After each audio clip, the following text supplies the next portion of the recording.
Welcome to this video on the Zen Warrior channel. My name is Sri Satguru Buddha Rawa Bhagwan. In today's video on the channel, in my capacity as Papa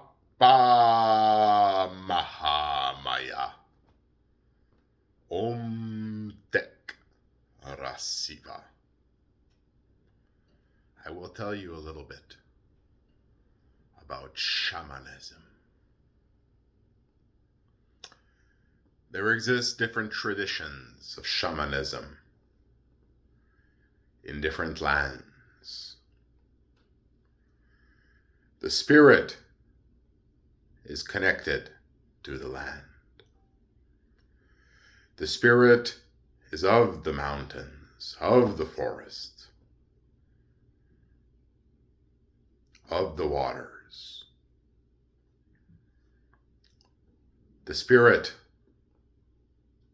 is numerous.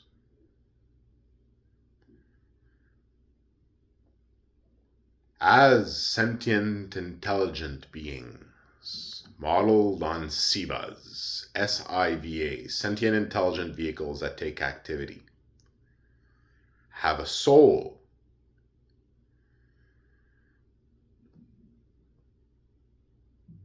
All physical objects, all things you see, all animals that are not sentient and intelligent, but that are alive, as well as all objects, have a spirit.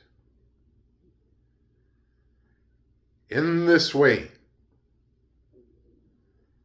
all things, all life, has either a soul or a spirit.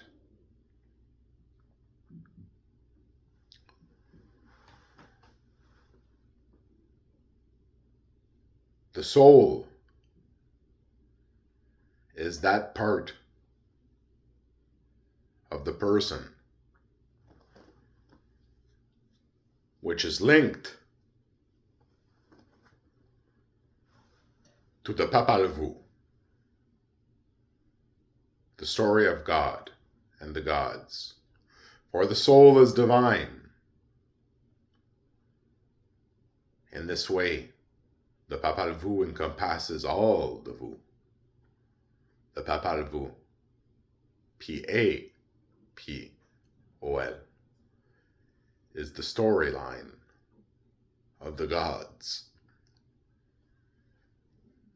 of the divine. The Popol Vuh, with a P-O-P-O-L, is the storyline of men, of that which is not of the divine, although they are still children of God.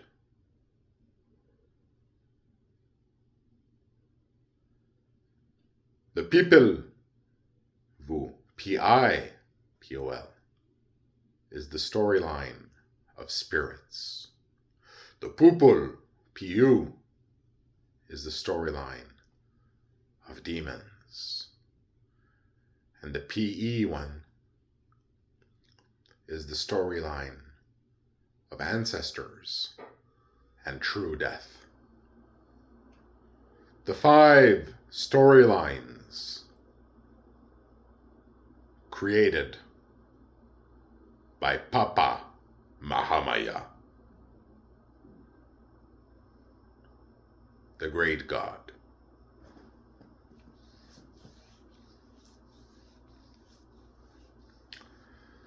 So the spirits are of the storyline of the People Vuh, P-I. They are the small people.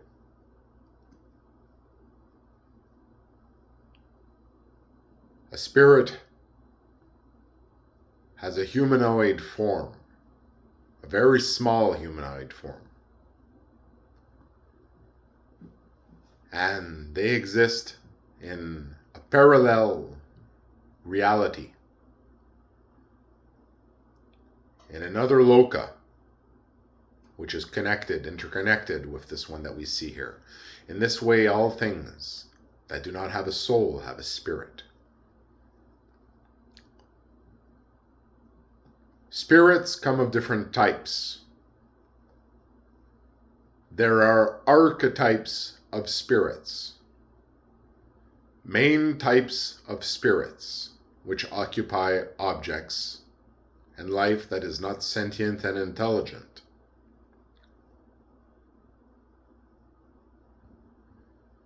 And as there are main architects of spirits, there are copies of these archetypes.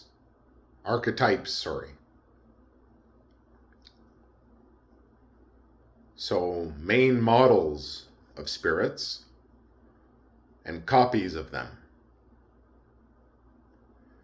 And the spirits multiply, they reproduce. There are so many of them. And they operate within systems, visualizations, storylines, background stories, stories of creation. They have their people, their views associated to the spirit realm. As the shaman starts in the Popol Vuh, the story of men, if he becomes a great shaman, he may move to the People Vuh, the storyline of the spirits. This shaman can then exist as an intermediary between the divine, the spirits, and the realm of men, and sometimes even with the realm of the demons. But the spirit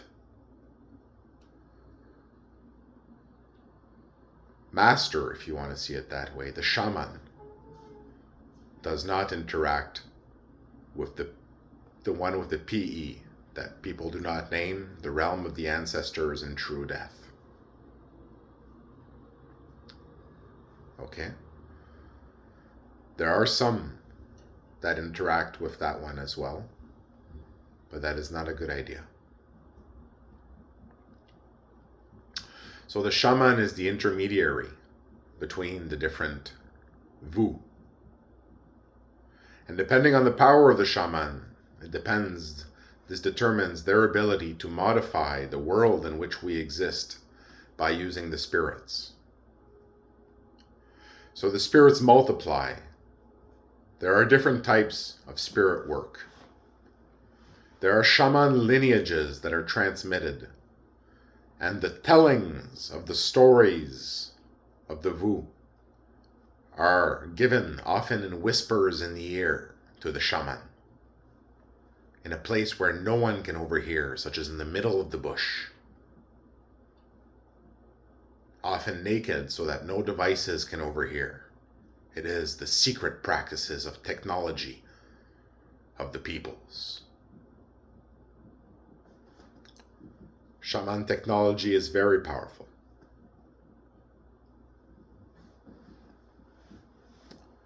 And so the stories are of the Popol Vuh and of the People Vuh.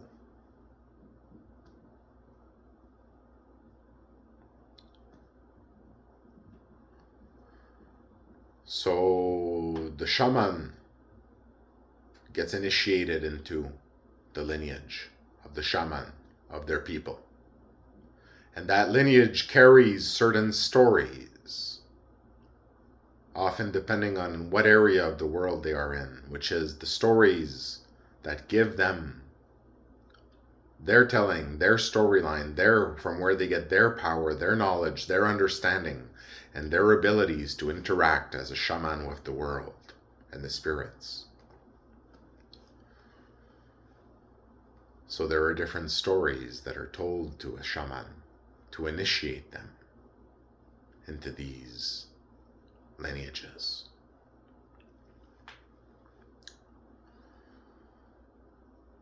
In this way, all stories have their truth. There are old stories and younger stories. So the shaman works with the spirits to do things, right? There are different types of shaman, depending on what areas of the world you are in. There are some shamans that bring the spirits within them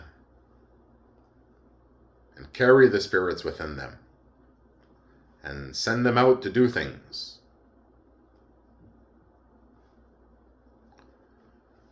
There are some shaman who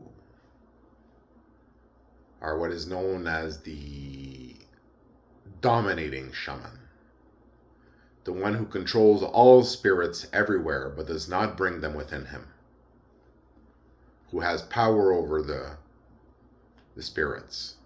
So they use different techniques in these lineages to do this. Now, there is always the thing of dominating the spirits, but there are some that leave the spirits in the objects and control spirits that are within objects, and what spirits remain in objects. And there are some that bring the spirit or a copy of a spirit within them. There are also some spirits that bring, some shamans that bring spirits into objects, such as small statues or things like that, and can carry them around and use them when it is time for them to use their spirits. Now, this is one of the most feared type of shaman, because they can also collect souls. A soul collector.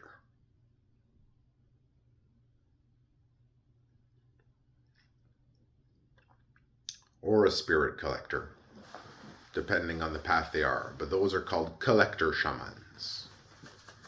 So you have the dominating shaman, the dominator, which has full power over the spirits and which ones occupy what objects. You have the collector, which collects spirits or souls. A soul collector is one of the most feared beings,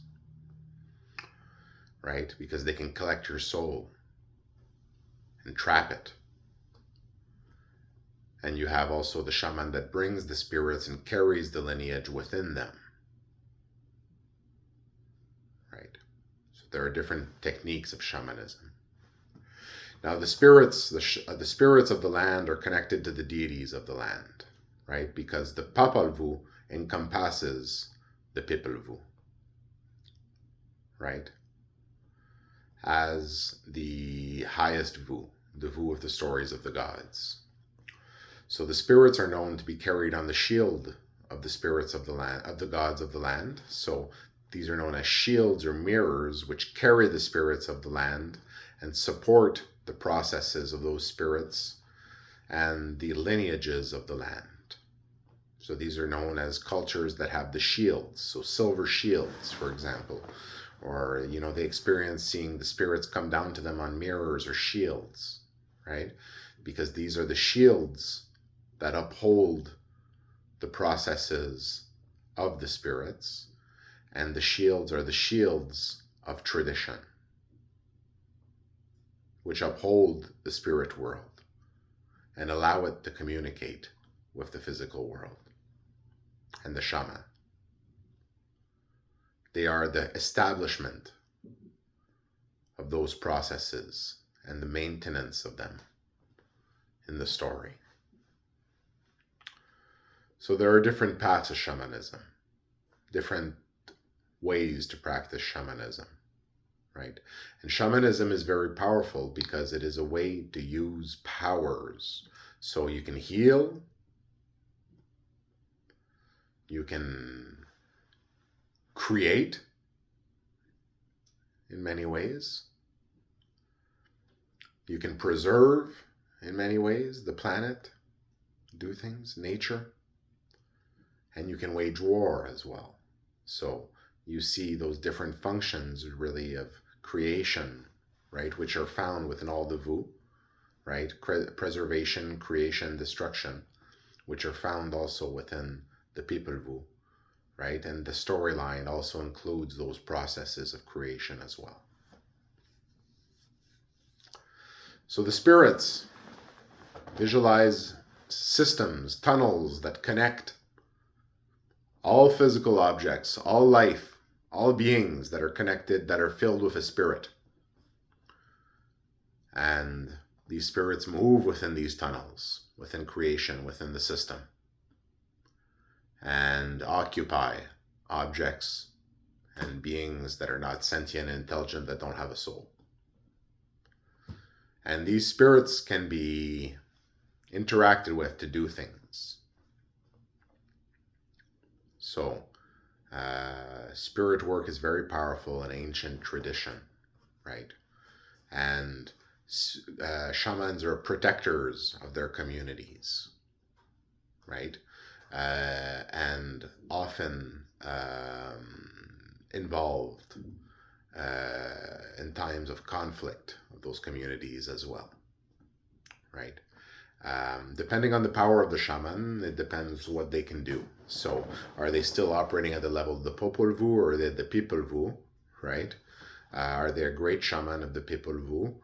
And different shaman can do different things. So shamans can send out their spirits to do things, but some shamans can also interact with the weather, different abilities that they have depending on their understanding of their stories and their creation stories, and the understandings that have been communicated to them through their lineage or through their own personal development and achievement as they have progressed spiritually on their path, right?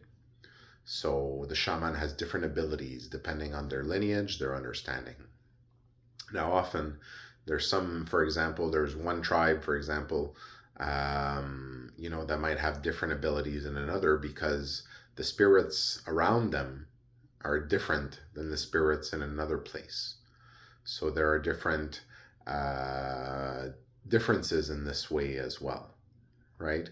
There are different types of interacting with the spirits, right?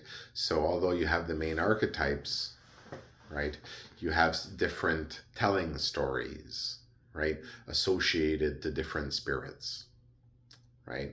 So as you go from one area to the other, the telling of the land, the telling of the tradition is different. So there's variation, basically. Although we find the same archetypes of spirits, you see variations in the storylines and in the background stories and telling stories that empower the shamans. So the spirit world is of the People Vuh. It is the Vuh, or great recording of time and space of the Mayan history, the living history of the Mayan, which continues, right?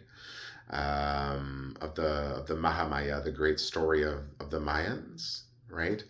And the spirits are of the People Vuh, right? So this is where the spirits exist and their story is recorded, and the shaman moves from the Popol Vuh, the realm of men, to the realm of spirits, right?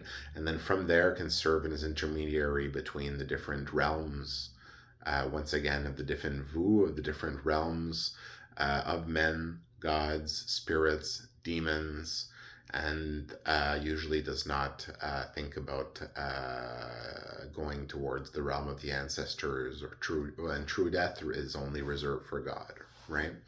So you will say it right now, but we'll hold it back. The Popol Vuh with the P, the realm of the ancestors and true death. That's the one that no one interacts with.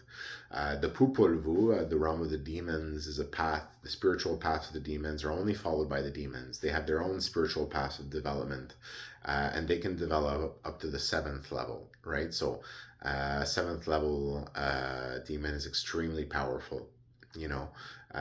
Can take on some of the strongest spiritual beings as the frontline soldiers of God. So that's why the demons exist, as the frontline soldiers of God, right? So there's a lot of history to the Vuh, and the history continues and will forever continue as the Mahamaya, the great view, the great story of Mayan history, of the history of people in the Mayan way of seeing it and understanding it, and of it being is eternal. It is like the Dharma and the eternal Dharma. It is eternal, the eternal history, the written history of time and space of Maya. Thank you very much for listening.